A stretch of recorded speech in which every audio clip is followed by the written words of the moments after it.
As William the Conqueror ushered in a new era of Norman rule in England, another figure was said to be moving through the misty fenlands with a very different ambition. His name was Hereward the Wake, an Anglo-Saxon nobleman who resisted the Conqueror. His motivation was vengeance for the death of his murdered family. He was the leader of a defiant group of warriors, and an outlaw in the eyes of the Normans. Hereward quickly became a symbol of native resistance. Yet, for all his fame, he remains an elusive figure. What do we truly know about this rebel who dared to challenge the formidable power of William and his armies? Reliable information is scarce, preserved mainly in the Peterborough Chronicle in the Gesta Herewardi. The latter, an early 12th century Latin translation of a now lost Old English account, was said to have been written by Leofric, a priest within Hereward's own household. By the time it was copied, the original had already been damaged, and missing sections were reconstructed from oral tradition. What survives is a blend of memory, storytelling, and history. Even the origin of his epithet, the Wake, is uncertain. Some trace it to an Old English word meaning watchful, while others argue it was a later invention of an Anglo-Norman family claiming descent from him. By the 14th century, he is clearly recorded as Hereward the Wake, though he may have also been remembered as the Outlaw and the Exile. Over time, parts of his story may have mingled with or inspired elements of the Robin Hood tradition. Yet, regardless of the legend, Hereward endures in the English imagination as a champion against Norman tyranny, sometimes even hailed as the last Englishman. This is his story. The earliest accounts of Hereward's parentage are found in the Gesta Herewardi, with his father being Leofric of Bourne. Hereward was a descendant of Oslac of York, the ealdorman who held power in Northumbria in the year 963. But his origins remain a subject of lively debate. Some traditions assert that his true parents were Leofric, the Earl of Mercia, and his famed wife, Lady Godiva. Other theories propose that Hereward was of Anglo-Danish descent, born to a Danish father. His birth is generally placed around the year 1035, during the reign of Canute the Great.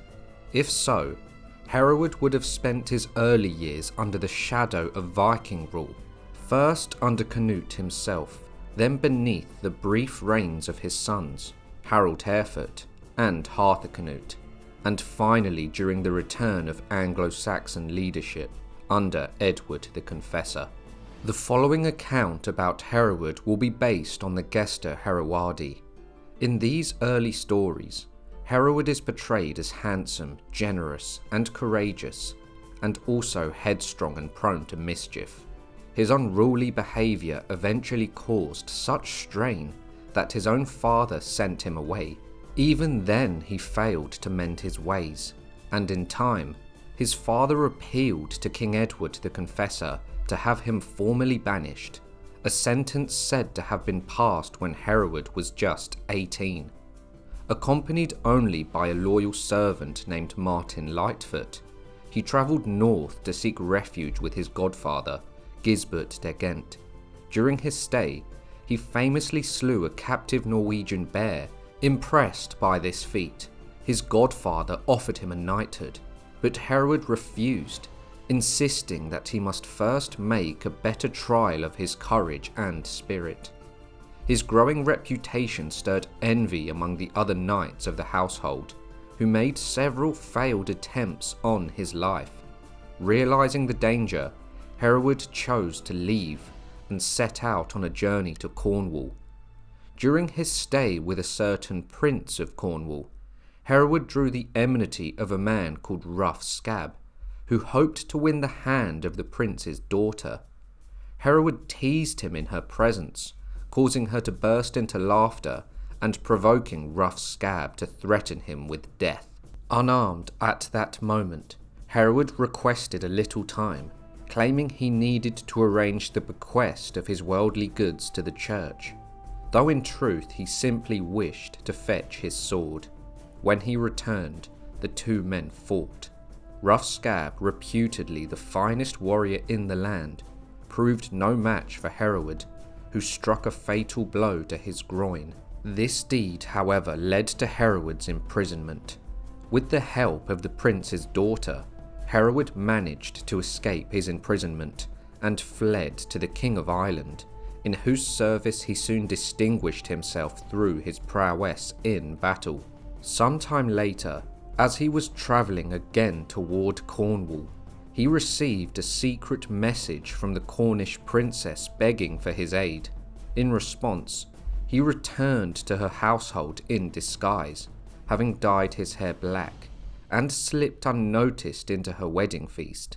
There, he played the harp and sang with such skill and feeling that he captivated the hall, much to the irritation of the resident jester. When the bride and her new husband finally departed, Hereward acted swiftly. He rescued the princess and delivered her safely to an Irish prince, the man she truly wished to marry. Hereward now resolved to return home, but fate delayed him. First, he was shipwrecked in Orkney, and then again off the coast of Flanders, where he was courteously detained by the court. There, he adopted the name Harold and fought valiantly on the Count's behalf in a conflict against his neighbour, an engagement during which his true identity was eventually uncovered. While in Flanders, a spirited Germanic noblewoman named Turfida, from a wealthy family in St. Omer, became enamoured with Hereward before they even met, having heard tales of his heroic feats. When they finally encountered one another, the affection was mutual, though their bond provoked the violent jealousy of another knight. On his first night lodged in the same household as Turfida, Hereward narrowly escaped an assassination attempt, awakening just in time to roll aside as an axe came crashing down, embedding itself in his pillow. The would-be murderer was quickly apprehended and punished by the loss of his arm. Hereward would soon assume a leading role in 2 campaigns against rebellion Frisian forces. After this, he would soon depart home for England.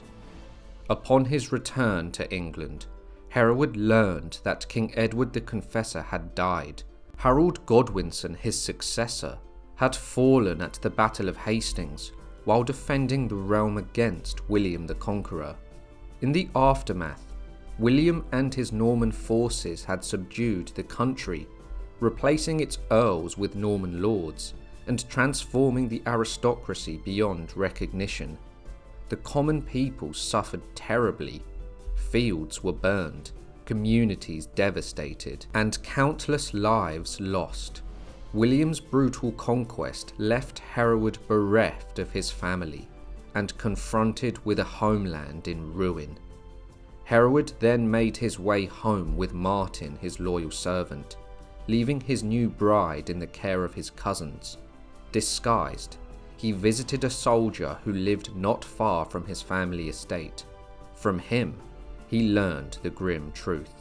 Norman invaders had seized his family's lands. His brother had been slain while defending their mother, and his severed head had been placed on a spike at the gate of their home. Later that night, as the soldier's household slept, Hereward heard the sounds of drunken revelry echoing from the direction of his own mead hall. He and Martin rose at once and went to investigate. There, before his eyes, he found his brother's head displayed on the post. With great tenderness, he removed it, kissed it, and wrapped it carefully in cloth. Then, driven by grief and fury, he burst into the hall. Inside, the Normans who had murdered his brother were revelling. Hereward took a swift and savage revenge, cutting down 15 men with Martin's help. In the aftermath of his daring revenge, Hereward earned widespread admiration from the local people, and many of the dispossessed flocked to his banner. At the same time, numerous French settlers abandoned the area, sensing the rising resistance. Hereward then travelled to Peterborough Abbey where he was knighted by his uncle Abbot Brand. Not long after, he learned that a man named Frederick de Warenne sought to capture him and deliver him to the king. Hereward tracked down and killed his would-be captor, before briefly returning to Flanders to allow the situation in England to settle, preparing himself for his eventual return. In the year 1070, Hereward returned to England to receive a letter from Abbot Thurston of Ely, requesting that he lead the anti-Norman uprising centred on the island of Ely. He set sail, but along the way he was ambushed by William de Warenne, the brother of Frederick. Hereward struck him with an arrow through his mailcoat, wounding but not killing him. Upon reaching the rebel camp on the Isle of Ely, Hereward was warmly welcomed by the monks and rebels, including Morcar, the former Saxon Earl of Northumbria, who had been displaced by William. In response, William assembled an army and attempted to breach the island's defences by constructing a vast timber causeway stretching nearly a mile and supported by floating sheepskins. When the heavily armed Normans attempted to cross, the structure collapsed under the weight of their armour and horses. Only one soldier named Dida survived to reach the Isle of Ely. He was captured but treated with courtesy. Upon his release, he was instructed to report truthfully to King William that the rebels were well supplied, well armed, and resolutely organised, and that they had treated him generously. When William received word of the rebel strength, one of his Norman advisors proposed a more sinister plan: to summon a certain old woman who could, by her craft alone, crush all their courage and defences, and drive them from the island in terror. William ordered his forces to encircle the Isle of Ely. Meanwhile, Hereward, once again in disguise, this time as a humble potter with his hair and beard cut short, slipped away to where the king and his court were staying. By chance, he lodged for the night in the same house as the mysterious old woman. There, he overheard her speaking in French and observed her performing a secret ritual, communing with a local water spirit under the cover of night. The following morning, Hereward visited the court to sell his pots. He was nearly recognised, though his small stature led the onlookers to dismiss him as too insignificant to be the formidable rebel leader. Slipping into the kitchen, he soon became embroiled in a scuffle and was captured only to escape once more. Under the cover of night, he is said to have travelled through Somersham, arriving at the rebel camp on the Isle of Ely at first light. Undeterred, the king launched another attempt to crush the rebellion, ordering the construction of ramparts. Hereward once more infiltrated the enemy camp. He shaved his head to complete his disguise. He would join the labourers, helping them build by day, but at night he sabotaged their efforts, setting fire to every station of the work that had been completed. Nevertheless, despite Hereward's efforts, after 8 days the Normans had constructed a wooden tower, from which the old woman, heavily guarded by the army, intended to intimidate the English with her curses. At the conclusion of her incantations, she performed a shocking and obscene gesture, baring her rear to the defenders below. After repeating this disgusting act 3 times, those hidden in the surrounding swamps, concealed among the sharp reeds and brambles, set fire to part of the tower. Driven by the wind, smoke and flames surged towards the king's camp, causing chaos. In despair, the Norman king resolved to seize the lands of the church to reward his followers. Meanwhile, the abbot and several earls had fled in disguise, taking with them the abbey's treasures and sacred ornaments. On their return, they petitioned the king, who was stationed at Wychford, to negotiate peace, and revealed a safe route across the marshes that could be used while Hereward was away foraging. However, one of the monks, named Eadwine, secretly informed Hereward of the plot, foiling the king's scheme. Hereward was furious upon learning of the plot, and threatened to burn Ely to the ground. Yet the pleading of the loyal monk restrained him. Instead, he and the remaining rebels fled into the wild fenlands. The rebels continued their resistance as outlaws in the forests of Northamptonshire, wreaking havoc with fire and sword. In response, the king called upon men from all surrounding counties to join his army. So fearful was Hereward of capture that he ordered his men to fit their horseshoes backwards to confuse pursuers. According to the Gesta, Hereward soon learned that Turold, the Norman abbot of Peterborough, had joined the advancing army. In a bold move, he captured the abbot and ransomed him for a huge amount of money. Enraged by the abbot's attempts to give away church lands, the rebels stormed Peterborough Abbey to safeguard its treasures and relics from the Normans. That night, Hereward experienced a vision of Saint Peter, who instructed him to return the looted treasures. The following day, while trying to find their way to Stamford, he and his men became lost in the forest, but were guided to safety by a wolf and the flickering lights of the will-o'-the-wisps. Interpreting this as a sign from Saint Peter, Hereward restored the treasures to the abbey. By this time, Turfrida had renounced the world to become a nun, while Hereward received envoys from another woman who wished to be his wife. Alftruda, the widow of Earl Dolphin, asked him to negotiate peace with the king.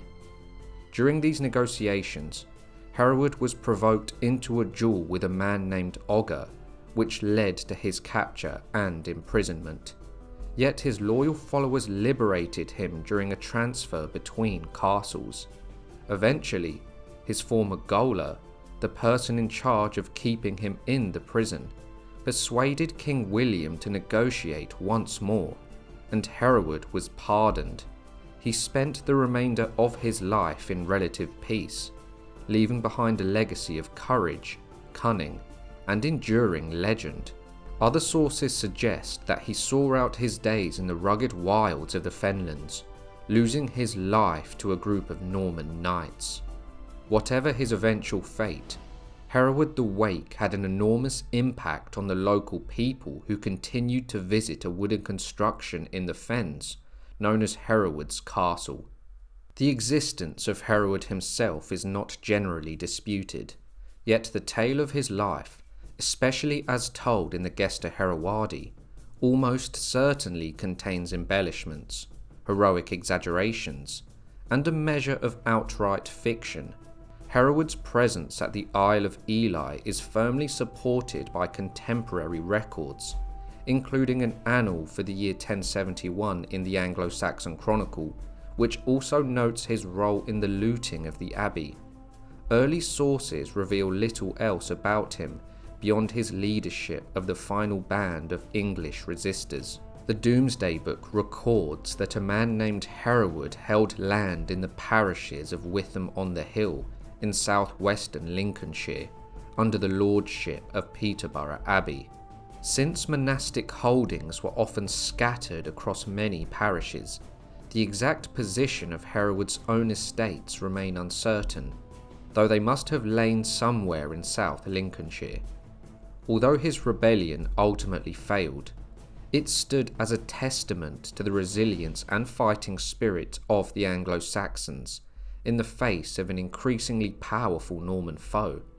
Hereward was an underdog, engaged in a desperate struggle against overwhelming force and a rapidly changing political order in the British Isles.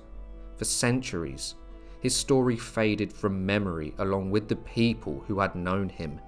Yet in the Victorian era, Hereward and his daring exploits returned to public attention, thanks to Charles Kingsley's novel, Hereward the Wake, the Last of the English. Kingsley's work helped elevate Hereward to the status of a national hero, casting him as one of England's great legendary figures.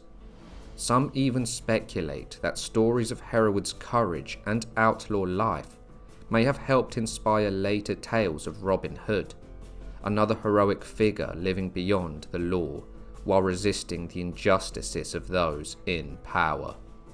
I would like to give a huge thank you to all of my members. Your contribution is valuable to the continuation of the channel, and I appreciate you all immensely. A special thank you to John Sites. I hope you all enjoyed the video. If you did, be sure to like, subscribe and share, and I'll see you all next week for another History Profile.